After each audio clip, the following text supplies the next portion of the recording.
Hello, everyone. I first want to thank Pam Kasner and her wonderful team at Patton for hosting this literacy symposium and for inviting me to present to all of you today.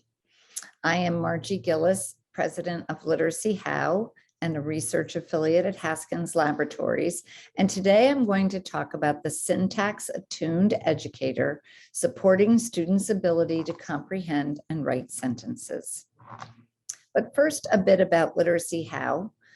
I started Literacy How in 2009 after spending 10 years at Haskins Labs, funded through the United States Department of Ed and the Connecticut Department of Ed to bring research into the classroom. And since 2009, I and my team of Literacy How mentors have been engaging with teachers throughout the state of Connecticut, and thanks to COVID, outside of Connecticut as well. One silver lining was that we were able to do our work virtually. We empower teachers with knowledge to ensure that every child learns to read by third grade. And we believe that 95% of children can be taught to read based on research, and that it really is the teacher that gets that job done with good programs and materials, certainly. But the teacher's knowledge makes all the difference. So we empower them with that knowledge. Today, of course, I'm going to talk about syntax. So my objectives are that you will be able to cite at least one key takeaway from the research on the role that syntactic knowledge plays in reading comprehension, and that you will understand why syntactic knowledge is important. And as the presentation progresses, that you will be building that syntactic knowledge. And last but not least, you will learn some instructional activities to support your students' ability to comprehend and write a variety of sentences. At the bottom of this slide, I have a quote from Nancy Hennessy. She's a wonderful, wonderful researcher, certainly applied researcher, most of all. And she said this: at the sentence level, the comprehender needs to work out the syntactic structure and sense of each sentence. Simply deriving the meanings of those individual words and sentences is insufficient. So you'll hear more about that. Most, if not all of you, have seen Hollis Scarborough's rope that shows language comprehension at the top and the strands that are involved with understanding language at a listening level, and then the strands at the bottom that have to do with reading words and decoding, and skills that involve automaticity. Today, we're going to look at the top of the rope and specifically look at the language structure strand that includes both syntax and semantics. Some of you have also seen this slide where we look at 4 different scenarios. If we think of language comprehension and decoding and word recognition as the components that lead to reading comprehension, we have students that are good to go with good language comprehension and good word recognition skills in the top right quadrant. And then we have 3 other profiles that include students that have good language comprehension, but weak decoding and word recognition. Kind of the opposite of that, where we have students that have good decoding and word recognition, but weak language comprehension. And then students that have difficulties in both domains. And if you look at this slide from the defining guide from the Reading League, we can see that students that need work on word recognition skills still need to be working on building their comprehension by reading connected text and thinking about what fluent reading might entail so that they can become better comprehenders. They're not bogged down in tripping over words and trying to decode words. And we also know certainly that students with language comprehension are going to benefit from instruction that includes all the things that are seen at the top of the rope. And today, explicitly talking about that those students would benefit from explicit instruction in grammatical structures and academic vocabulary within the context of other reading activities. I also want to acknowledge Louise Spear-Swirling's work and the book that she wrote that is in your bibliography at the end of the PowerPoint, called RTI Profiles, where she also breaks down those 3 different profiles, but acknowledges that because the foundation of reading is oral language, students that have difficulties with reading will need more or less of those language comprehension skills and really understanding the structure of language on all levels, because those students that struggle are usually not avid readers, and therefore their vocabulary and reading instruction, vocabulary and reading comprehension will suffer. So all components of reading instruction will need to be addressed. In 2000, when the National Reading Panel report came out, we at Haskins Laboratories, we, the mentors who were working there at the time, decided to take the 5 big ideas and kind of put them around a reading wheel with oral language at the core. The reading panel didn't specifically talk about oral language, explicitly acknowledging its role in learning to read and write. So we put it at the core. The reading panel didn't explicitly kind of talk about spelling per se. They talked about phonics, but we thought it was really important to acknowledge spelling as reciprocal to decoding. We put it here in the section of the wheel on phonics. We also included written expression in the text comprehension section of the wheel, because those 2 are also reciprocal skills. And then in 2009, when I founded Literacy How, I took a leap of faith and said, let's see if we can replace fluency with syntax, not because reading fluency isn't important. And I've learned so much from Jan Hasbrook's work on the importance of reading fluency, but that it is not the type of skill like phonemic awareness and phonics that we specifically focus on, right, by itself. It really is reading fluency that develops as a result of good instruction in phonics, right, in reading words accurately and fluently, and then eventually leading to reading words prosodically. So that's really what we're going to talk about today. How does syntax relate to fluency, and why is it important to teach those skills explicitly, those sentence level skills? Another slide I want to bring in here, because I value the work of Nancy Young, and this slide that so nicely depicts these 4 different groups of students, right? The students that are at the top, those would be in the top right quadrant. Kids that don't need explicit instruction in word recognition and language comprehension because they just have got it all going on. But they're just really not very many of those students, especially in the schools that have the highest need populations. So we want to think about these other 3 groups and think about the bottom group here, not because the bottom of the barrel, but just because that's how we've positioned them here. Those students are the ones that need a structured literacy approach, which I'm going to describe in a moment. Really benefit, not just benefit from, absolutely need a structured literacy approach because they require this explicit instruction, particularly in code-based reading skills.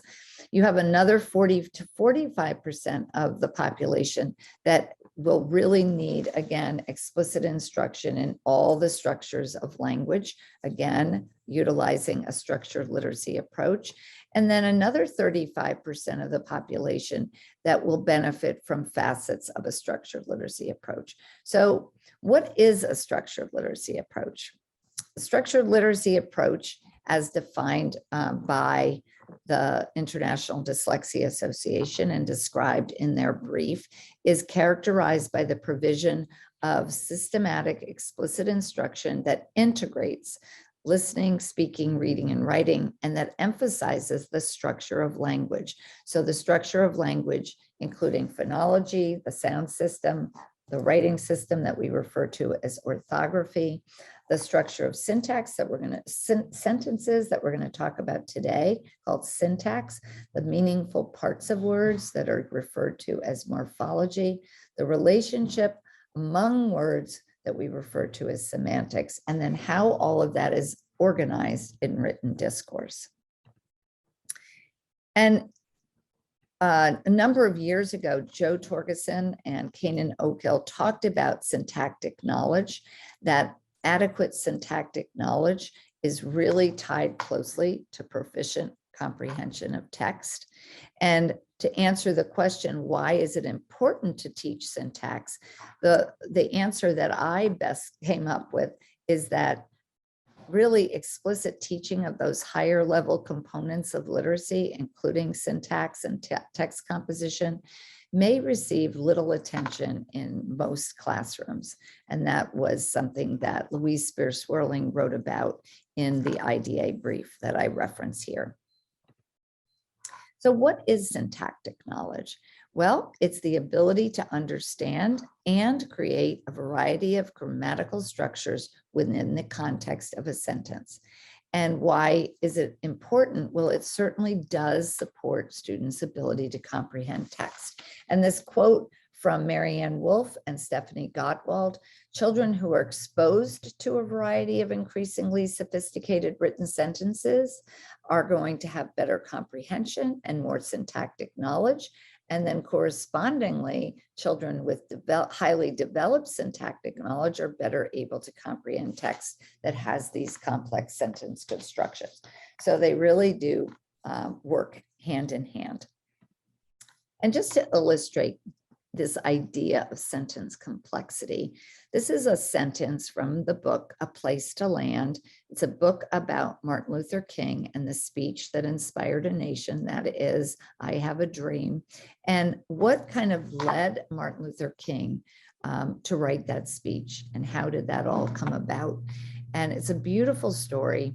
And here's a sentence from it that I'd like you to take a minute to read.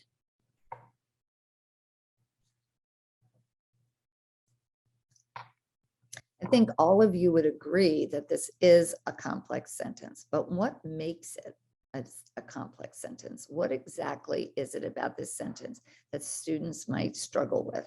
So, as you think about that, many ideas might pop into your head. For example, the kids might not know who Rosa is, or Fannie Lou and Emmett. Who are those people, and how did they inspire Martin Luther King? So having background knowledge about those people and why we call them the children of Birmingham. And there's some vocabulary here, scribbled notes and yellow legal pad. What is that? And what would seared mean in this context? Faces forever seared into his memory. And just the way the sentence is constructed, starting with upstairs, alone in his suite. That phrase, what does that refer back to? It doesn't start with a subject, right? So there's a lot about this sentence that we would need to help students really understand by unpacking it for them. So today I'm going to talk about 4 big ideas that underpin syntax instruction. The first being that oral language is the foundation for that syntax instruction. The second is that there are grammatical building blocks, words that we refer to as parts of speech, grammatical elements that are the building blocks of sentences, and that they must be explicitly taught. I also want to talk about writing today, and how writing a variety of sentence structures reinforces students' ability to comprehend sentences. And as they're comprehending complex sentences, they will be more able to write those sentences, and a variety of sentences. And last but not least, I definitely wanted to spend a few minutes talking about the importance of teachers analyzing their texts. So throughout this presentation, I want you to think about what that might look like.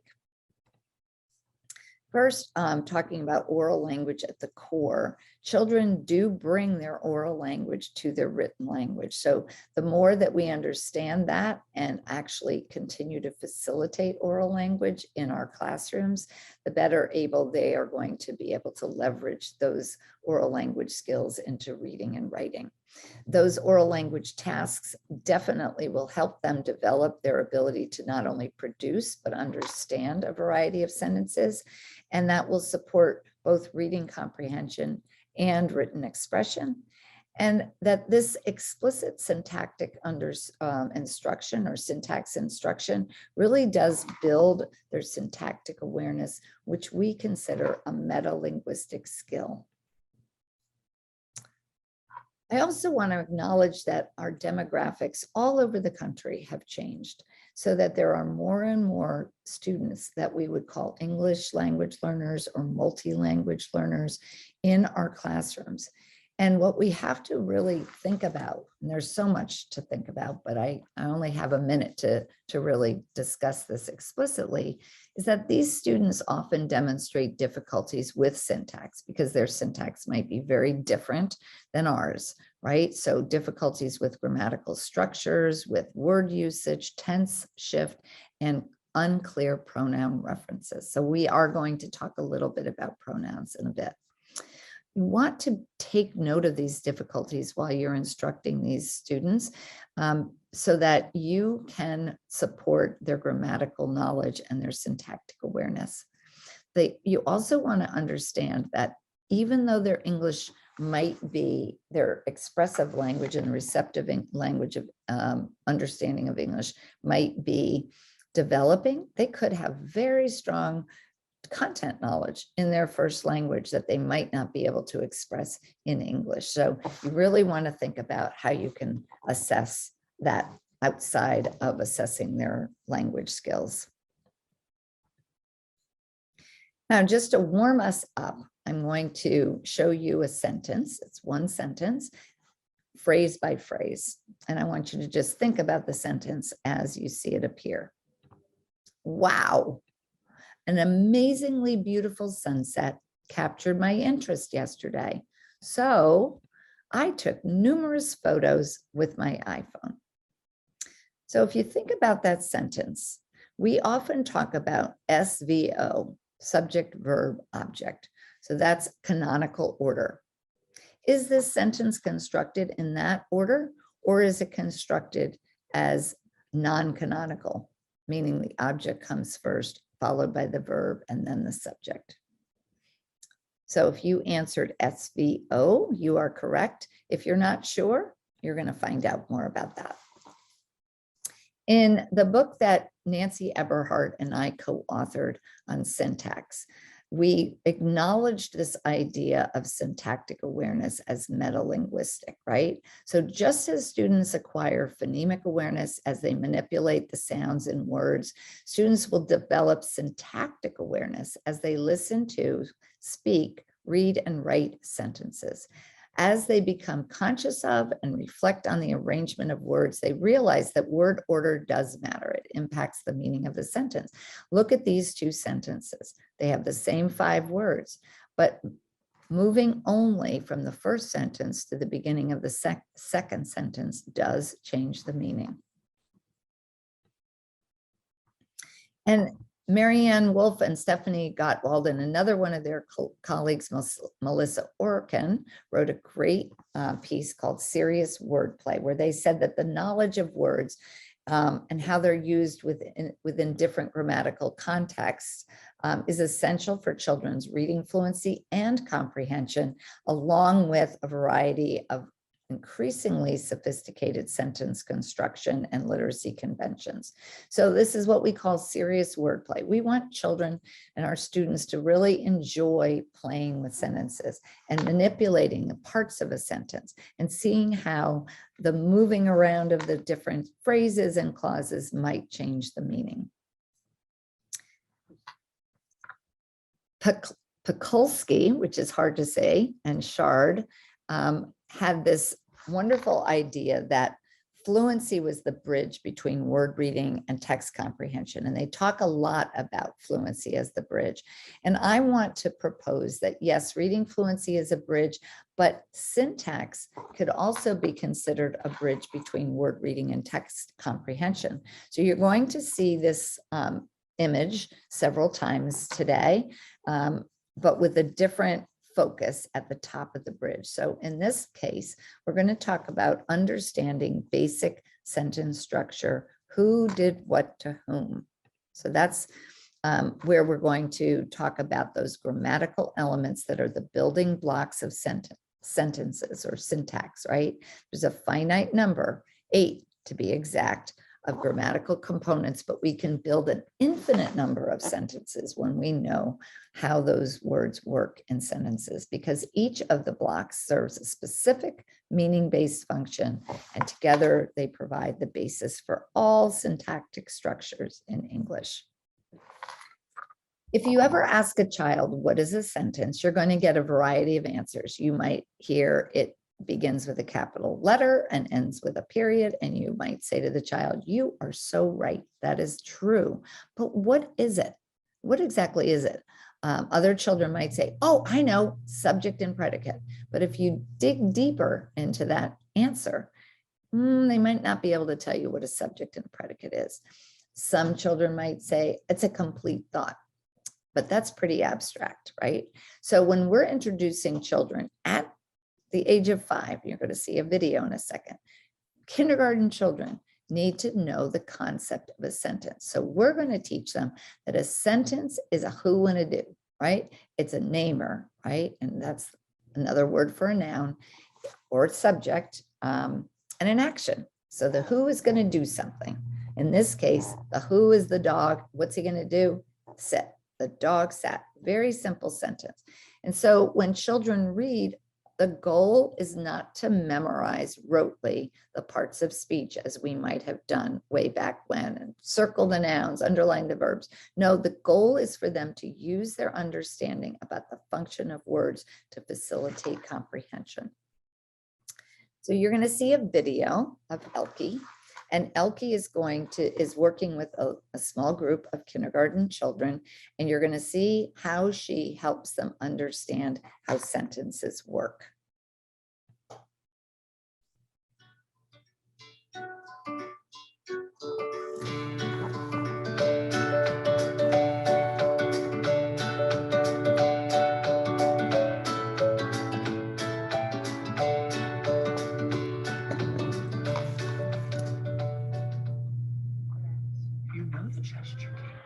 This one?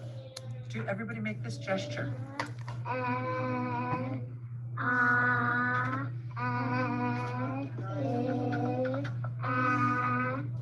Look, they're all right here too, with the letters that it goes with. So today, now that you're warmed up, you know what our vowels say, right? You're not going to have a difficult time reading these words. So I'm going to have you read some words. You have to decide if the word that you're reading tells me who, so that means it could be a person, a place, or a thing, or an animal, or does it tell me an action? Is my word an action word that I'm reading? All right, so let's read this first word together. Oh, let's find, I see that was fast. Is run, is that a who, or is that something we do? Do. It's something we do. Can you put it under the do column, please? Ha, ha, ha. Okay, is it a who or is it something we do? Do. Can you make your fingers hop? You can, if you can make it happen, it's something that you do. There. All right, so now we have who's and we have do's. And in order to make a sentence, you have to have a who and a do. You get to choose who you want to talk about and what they're going to do. And we're going to start off our sentence where we're going to say with a capital letter. With a capital letter. So now say this. The frog swims. Good. You want to use it. Pull that over. All right. And look what you said. Swims, and that's so great. Guess what I have? I have your S there because we don't say the frog swim, we say the frog swims. And then what do I have to, what do you think is on my last card? Period. All right, can you say your sentence now? Go ahead and say it. The frog swims. Have your students say it. You're the teacher. Say, okay, everybody say the sentence. Okay, everybody say the sentence. The frog swims. Now, can you add to it for me? Can you tell me where he swims? Who could tell me where he swims? In the pond. In the pond? Yeah. Okay, let me put these out. in the pond. Good. Let's read that sentence now. Ready and go. The frog swims in the pond. I'm going to change it to this. Okay, I'm going to stop there because I want to show you another video and I don't want to run out of time. But Elke goes on to have them expand another sentence, a simple sentence that they put together. And you can see she very effectively uses that little sticky to help them with subject-verb agreement, which sometimes can be challenging for students.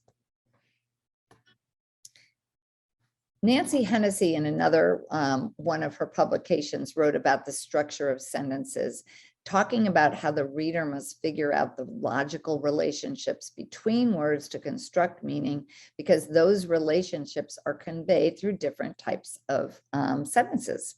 So we're going to really want to expose our students to all kinds of sentences and help them figure out what they mean by teaching them how those words work. Now, some sentences are tricky. This is just an example for you, the adult, not for kids necessarily.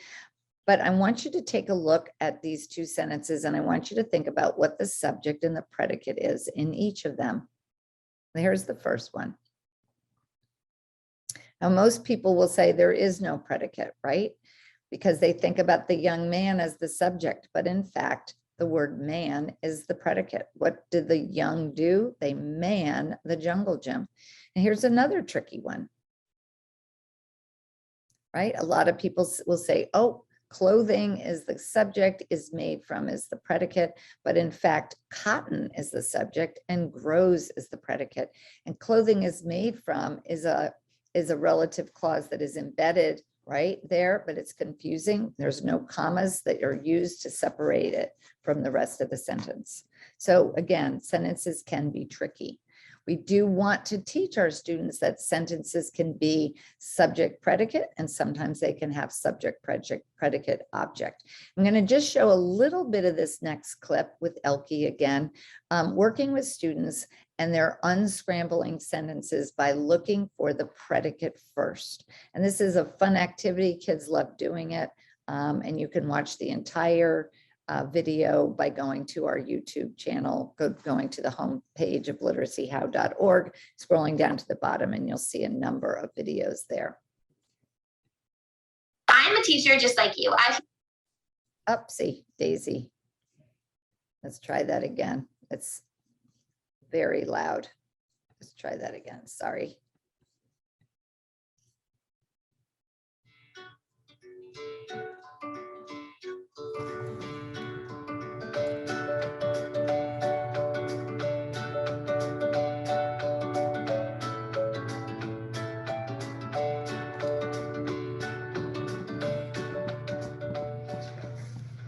So let's put these words out. And what we have to do when we have a scrambled sentence, we have to find the action word, the word that is called the verb. What word here is the doing word? Like if you were talking about the who do, it's the do. Ride. Ride, yeah. You can ride, right? Sit down in a car and you ride, or you ride a bike. So that's going to be our doing word. Okay? Oh, what did you want to say about this? That's a doing word, but you know what? Since it's a capital, this is actually a person's name. Okay? Because you could have the name Skip. All right, so here's our do, ride. Who? Now, so let's go with the who do. Who is going to ride? Stand. You're right and you're right. Stand and skip. Correct. Put that in front, please.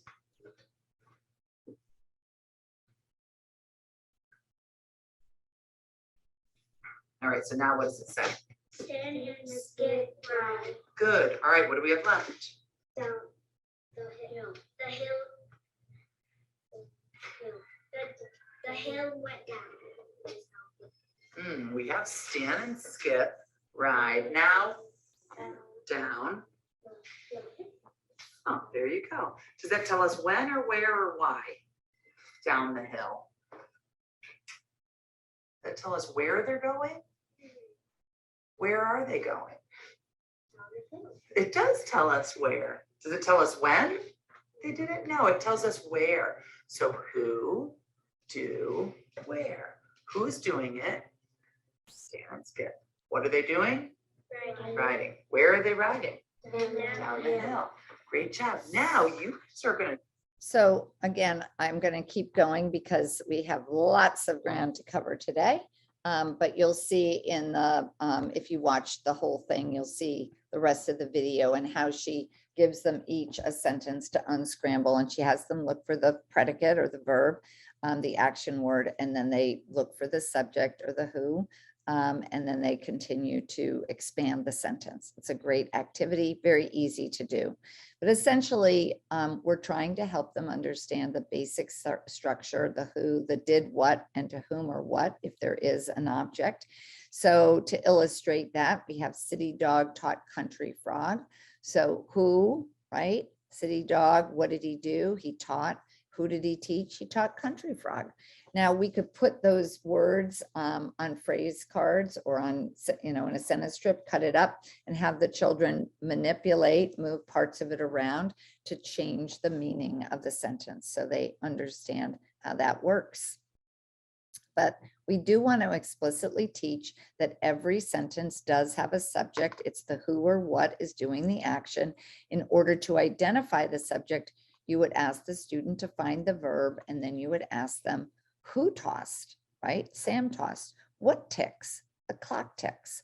And then to teach the predicate, it's what the subject is doing, and it's always a verb. So to find the predicate, you would ask first, what's the namer? It's the dog. What is the dog doing? Barking, right? It barked. Who's the subject in the next sentence? What's the who or the namer? It's Jen. What did she do? She biked. And then if there is an object, we're going to teach that object tells the whom or what received the action. So what did they do it to? What did Sam do? Kicking. What did he kick? He kicked the ball, right? What did the dogs bark at? They barked at all the passing cars. So what I'm going to do fairly quickly is to go through the 8 grammatical building blocks of sentences, starting with nouns. And lots of kids will tell you that nouns are people, places, or things. Sometimes they'll add the word idea, but rarely will you have them say that it names. So we really always want to drive home what is the function of that grammatical building block. In this case, the function of a noun is to name something.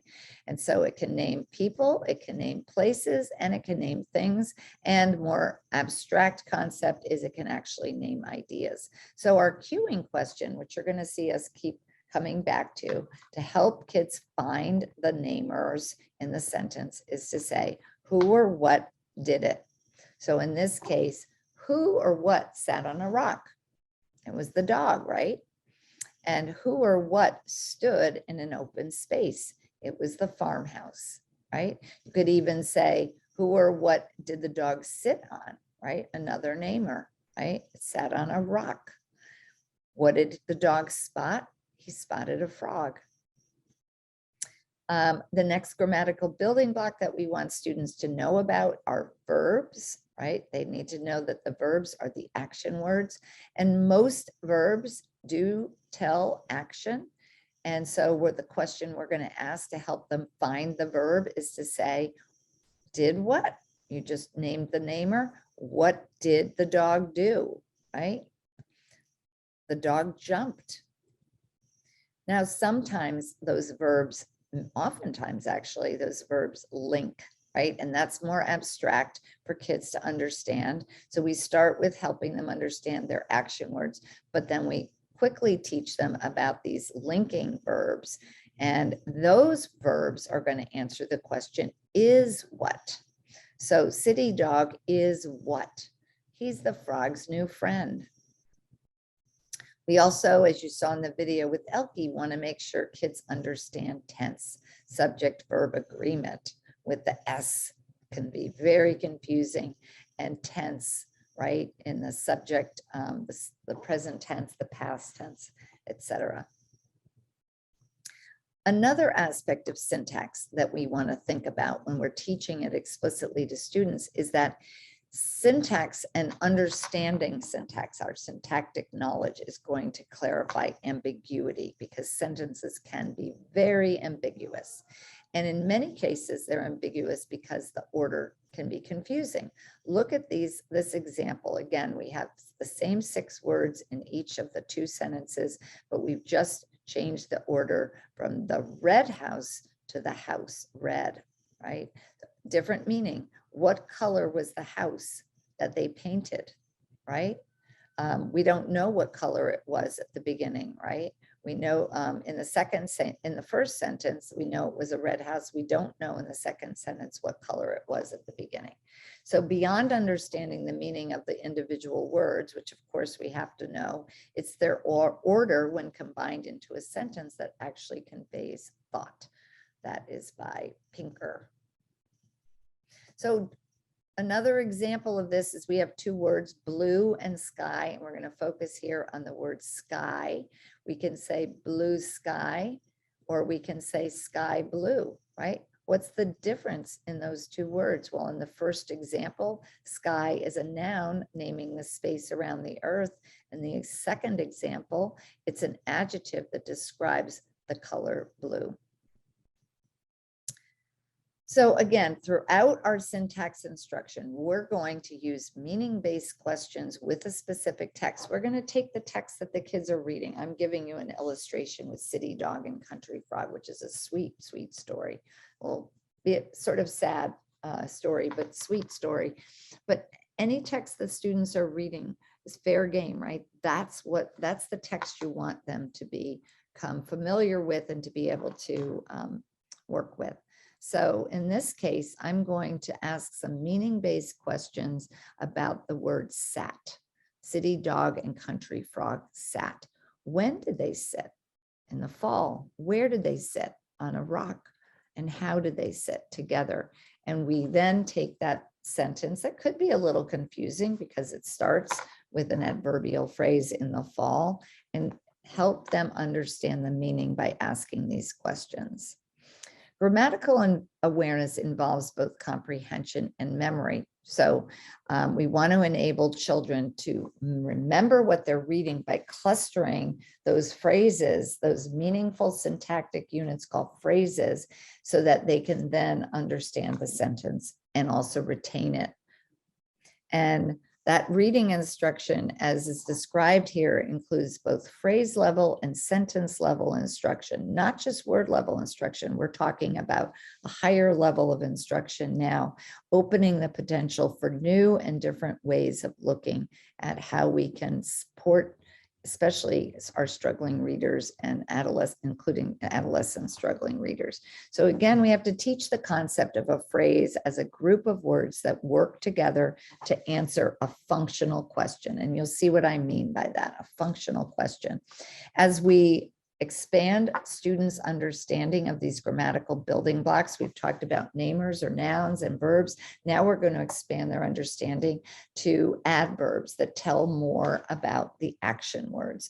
But an adverb can be tricky, right? Because adverbs can be single words or they can be part of an adverbial phrase that you'll see in a moment. If I ask the question, where did frog, city dog, and country frog see each other? They sat together here, or they played in the country, right? An adverb, a single adverb here, an adverbial phrase in the country. Likewise, we can answer the question when with the word later, or in the spring, an adverbial phrase. How did they do something, or how did they feel, or how did they act? They acted sadly. And how did they do something? They ran as fast as he could. And why, right? That's another question that describes more about the verb. Consequently, because he was tired. Likewise, with adjectives that tell more about the namers or the nouns, they could be singular words, or they could be part of an adjectival phrase. We have how many, the frog, how many, quite a few dogs, how many, or what kind rather, new, what kind, wide open, which one? The one with the big eyes, right? An adjectival phrase that describes which frog they're talking about. So getting students to expand a simple sentence like my dog herds, my dog is the namer, the action is herds, we can expand by asking questions about how many dogs, what kind of dog, which dog, right? It's a shaggy dog with the brown and white coat. And likewise, we can expand the verb by asking questions like where, how, when. So where did the shaggy dog herd? Inside the fence. How? With the back and forth motion. And when did he herd? Every afternoon. I also want to help you think about how you can take a complex sentence like this one that really is a simple complex sentence, right? Because it has basically one independent clause, right? That actually has a lot of extra information and more clauses that make it more complex and more difficult to understand. We could do that by asking the student again to find the predicate in this sentence and take a moment to find it and find the subject that predicate is about. So if you said had dropped, you would be correct. What had dropped? It was the windstorm, right? What did it drop? It dropped 3 large white pine cones. Where? Across each other. So you could do this finding the predicate and the verb and the subject. And then is there an object? As I said, yes, there's 3 large white pine cones, but there's even more information that needs to be deconstructed. And you can do that by putting these phrases on sentence strips and color coding the phrases and helping the kids move those phrases around to make sense of a complicated sentence. Another aspect of syntax that's so very important to think about, and again, why we felt comfortable replacing the section of the wheel that was called Fluency, because teachers were getting lost in getting kids to read fast and missing the point of fluency, right? Point of reading fluency is to ensure that students have the cognitive energy to really be able to understand the complex sentences that are put in front of them, right? So we can develop fluency by working on phrasing.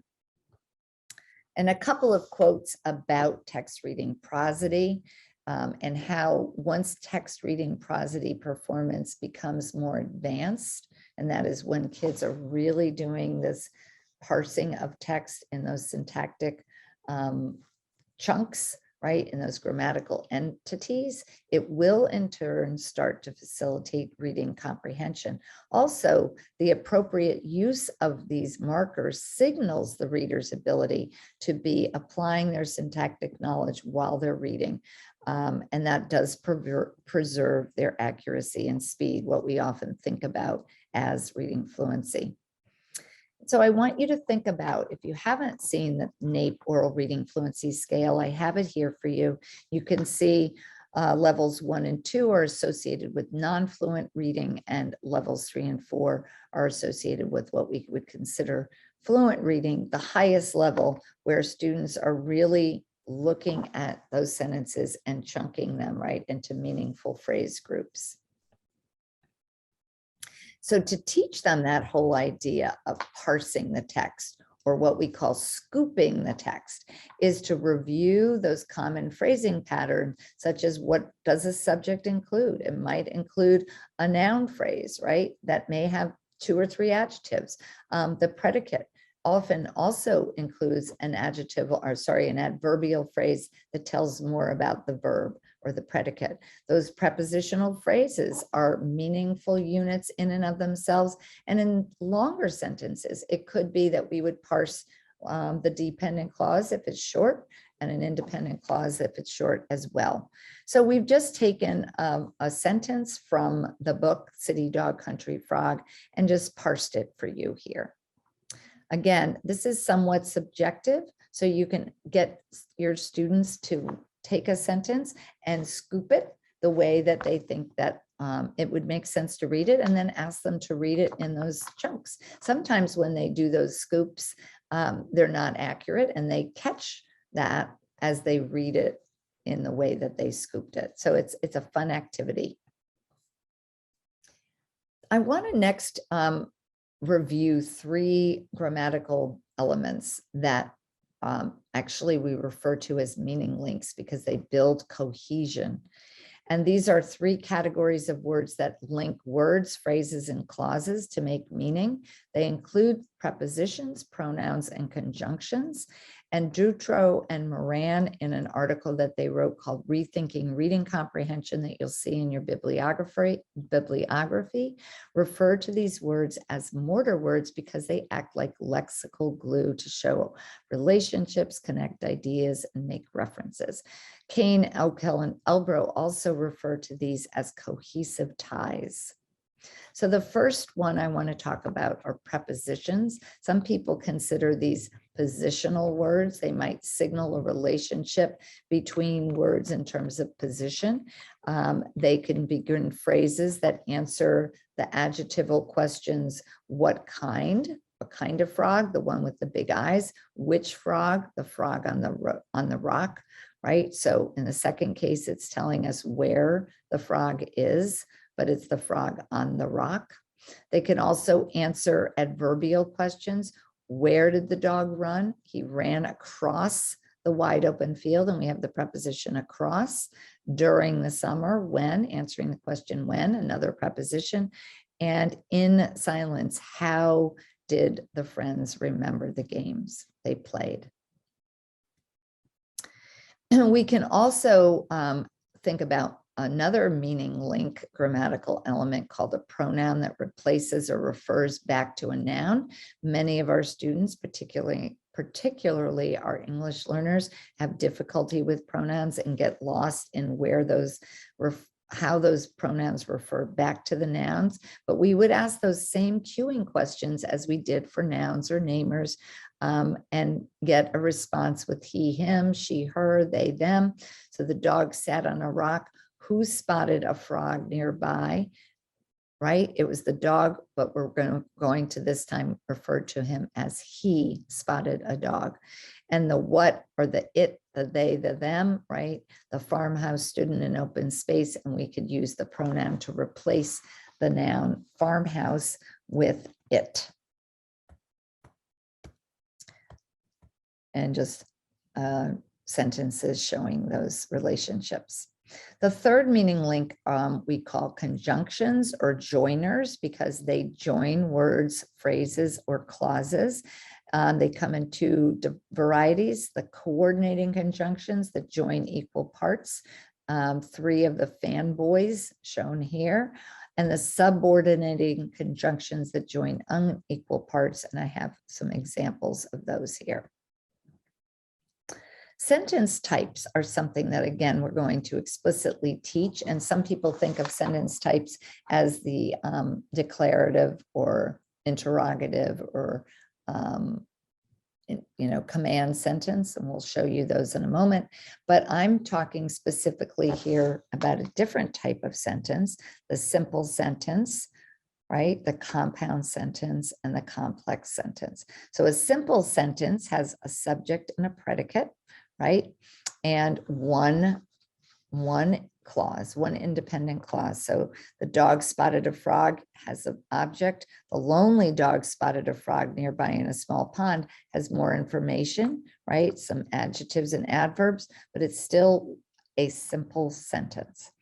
By the way, a simple sentence can have a compound subject and it can also have a compound predicate, but it still just has that one clause. And it's an independent clause that includes the subject and predicate and expresses a complete thought. A compound sentence includes 2 or more independent clauses that are separated by a comma, or if there is no fanboy or coordinating conjunction, they're going to have a semicolon to join them. And then we have dependent clauses, and we have to know about those because many of our sentences include dependent clauses. Clause that does not express a complete thought because it begins with a subordinating conjunction. This is not an exhaustive list of those conjunctions, but it includes some of the common conjunctions that we might find in our students' text.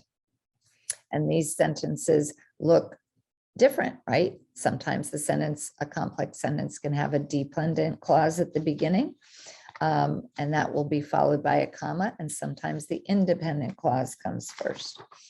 And I had a session yesterday with a group of teachers from New Haven, and we had fun looking for these sentences in their text. I asked them to bring a text that they were using with their students, and they struggled a little bit with finding a compound sentence, finding a complex sentence. So that's something that I would recommend that you also do.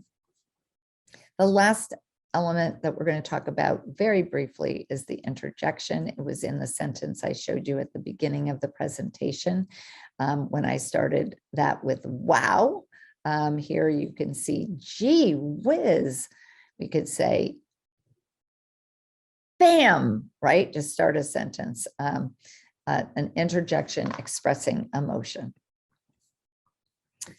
And the last thing I want to cover in the bridge analogy is the idea of determining punctuation use, because that is something that we're going to explicitly teach our students.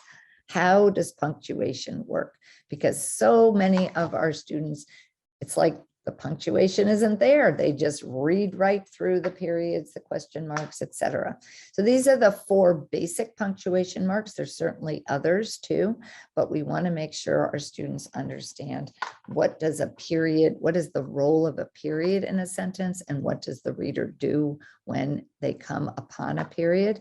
Likewise, what is the role of a question mark, an exclamation point, and a comma? And we explicitly teach those punctuation marks.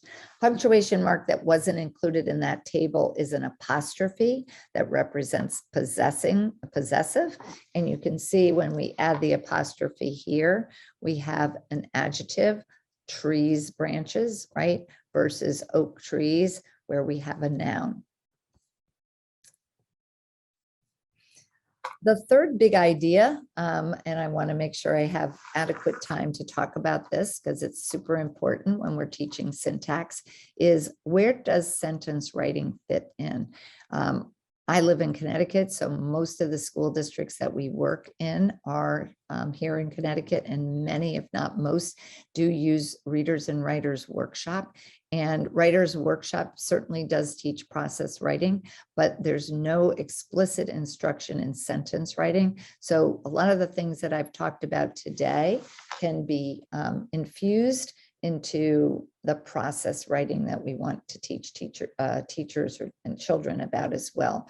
So this whole idea of using function-based questions that provide that metacognition as students are becoming aware of how those words and phrases and clauses work in sentences will help them expand their expressive language and also their written language. And so the process begins with those metacognitive questions that I've been sharing with you throughout the presentation. When you ask the who, the what, where, when, why, which one, etc., they'll all elicit components of a complete sentence. So an example of something that we could do to help our students write and practice writing some of these sentences is to take a passage like A Butterfly's Life and to take some of the words right out of the passage, put them on cards, index cards, and have the students sort those words or phrases into the who, right, did what. So we have butterfly's life, and then begins. We have a mother butterfly, did what, lays, or does what, lays. A new creature, what does the new creature do? It pops out. What does a caterpillar do? It hatches, right? So once we have the students sorting these, then they can write sentences based on that sorting activity. We can even have them go back to that passage and look for any objects. So the mother butterfly lays what? An egg. So we can have them construct the sentence. Where does it lay the egg? On a leaf. Again, expanding the sentence and practice writing those sentences. Another activity that we can do is have them write a summary of a passage. So this is another ReadWorks passage called the Pony Express. It tells the history of the Pony Express, when it started, why it started, where it started, etc. So we can have these meaning cue questions: who or what did what did they do? And some questions related to the subject or the noun, what kind, questions related to the verb, right? The predicate, where, when, how, and why. And then we can have the students answer the question: who or what is the Pony Express about? It's about William Russell. What did he do? He started what? A mail service, right? What kind of mail service? A faster mail service. Which mail service? It was called the Pony Express. Where did he start it? In the United States. And when was that? Oh, 1860. How did he do that?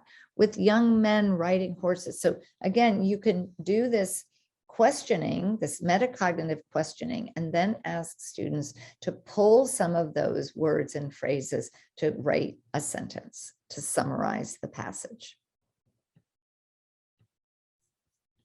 Another thing that we know from research is that sentence combining is a very effective strategy that helps all students, including students with disabilities, students that have difficulties writing. And Bruce Sadler wrote a great article about this, finding that this whole idea of helping students take two short sentences, combining those two sentences to form a compound sentence with a coordinating injunction, or a complex sentence, or a subject or sentence, simple sentence with a compound subject or compound predicate, really helps the students develop their sentence writing skills, and that will certainly support their motivation to write. The last thing I want to talk about today is what I really mentioned briefly at the beginning of the presentation, and that is that we want teachers to take the time to analyze their text.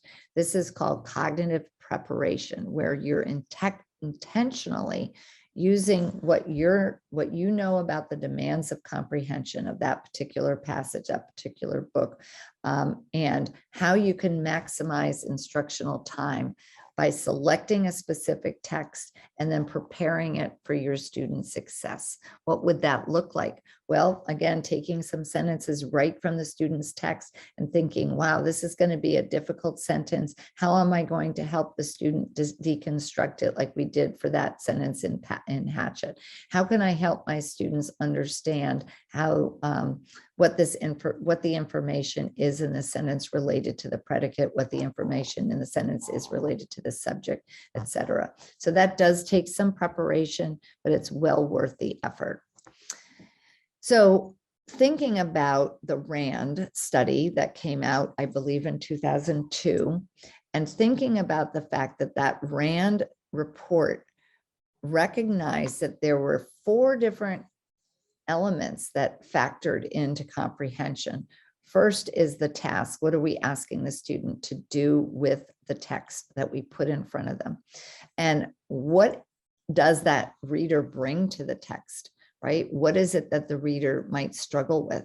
Do they have difficulty with word recognition? Do they have difficulty with language comprehension? Or do they have difficulty with both?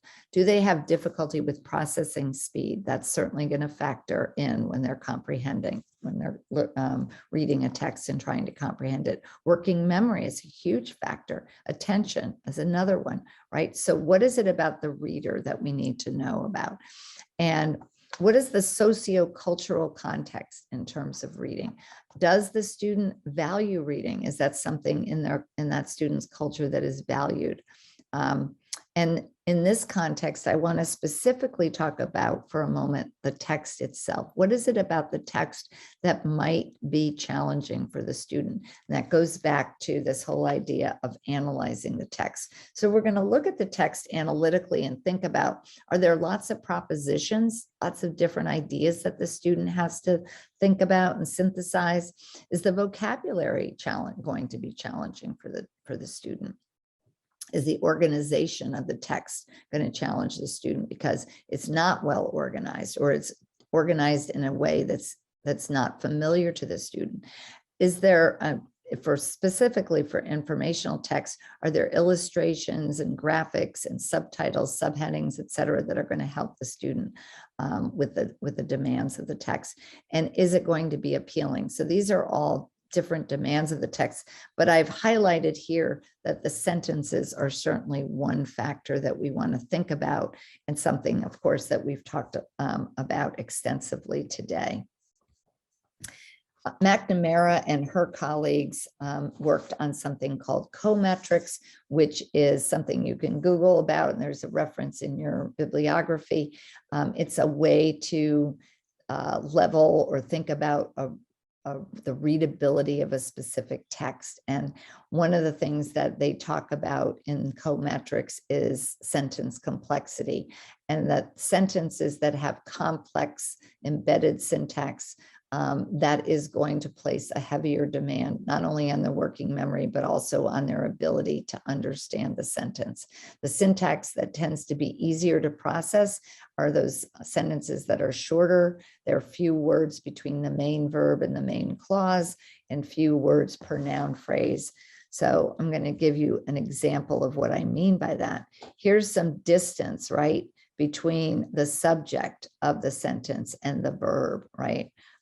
The subject of the sentence is this case. In this case is actually a pelican. The pelican stood on one leg, not the stork, because the stork is right before the stood. It looks like it's the stork that's standing on one leg.